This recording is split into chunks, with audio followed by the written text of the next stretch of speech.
Hai rekan-rekan, berjumpa kembali dengan saya Suci. Pada kesempatan kali ini saya akan membahas mengenai dukungan ERP untuk proses bisnis. Pada sesi ini rekan-rekan diharapkan mampu menjelaskan penerapan ERP dalam dunia bisnis. Nah, ERP di sini Enterprise Resource Planning dirancang untuk memperbaiki kurangnya komunikasi antar area fungsional sistem informasi. Jadi sistem ERP ini digunakan untuk mengatasi masalah terkait dengan integrasi di area fungsional sistem informasi melalui database yang terintegrasi. Nah, sistem informasi ini mengadopsi pandangan proses bisnis organisasi secara keseluruhan untuk mengintegrasikan perencanaan, pengelolaan, dan penggunaan semua sumber daya organisasi menggunakan satu platform perangkat lunak dan database yang sama.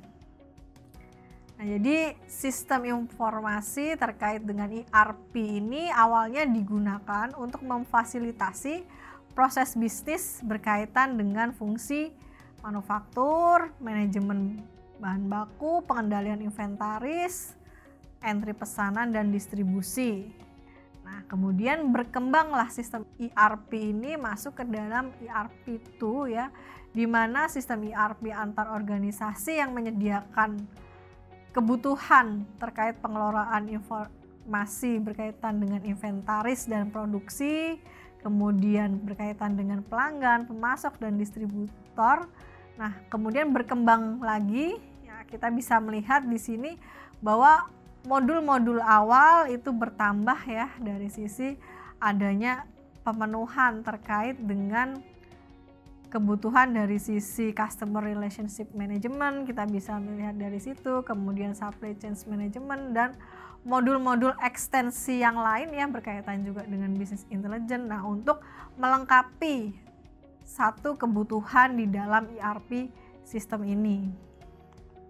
Nah, sehingga kita bisa melihat bahwa benefit dari sistem ERP ini adalah untuk membuat organisasi lebih fleksibel ya dan gesit, adaptif seperti itu. Kemudian juga ERP ini dapat meningkatkan kemampuan dari pengelola ya untuk membuat keputusan yang lebih baik dan juga lebih tepat waktu karena informasinya terintegrasi tadi.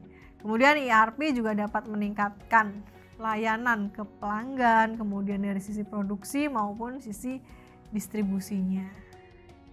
Nah, namun ada juga keterbatasan dari sistem ERP ini, diantaranya adalah berkaitan dengan penyesuaian proses bisnis di dalam organisasi.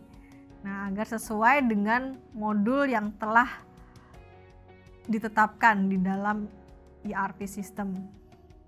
Jadi kemudian terkait dengan kompleksitas dari ERP juga menjadi salah satu keterbatasan juga, kemudian juga harga yang mahal juga, dan juga terkait dengan butuh waktu yang cukup lama ketika sebuah organisasi ingin menerapkan sistem ERP ini karena sudah pasti akan berdampak pada proses bisnis yang lain dan penyesuaiannya perlu diperhatikan lebih lanjut.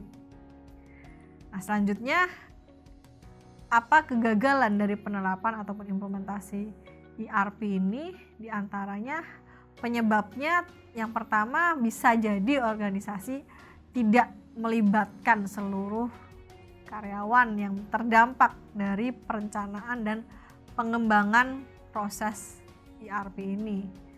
Kemudian karena adanya kebutuhan sehingga mencoba untuk melakukan terlalu banyak perubahan ya berkaitan dengan konversi sistem.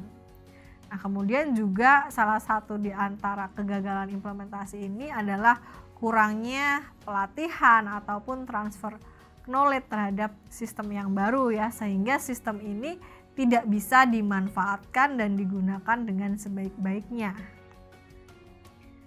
Selanjutnya kita melihat bahwa sistem ERP ini secara efektif mendukung sejumlah proses bisnis standar. Secara khusus, sistem ERP mengelola proses lintas departemen secara end-to-end. Nah, Nah, proses lintas departemen di sini adalah proses yang berasal dari satu departemen dan berakhir di departemen yang lain.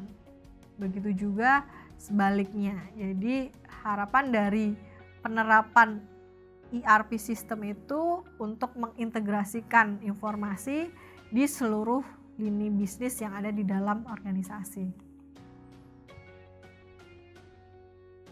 Demikian yang dapat saya sampaikan pada sesi kali ini. Terima kasih dan selamat belajar.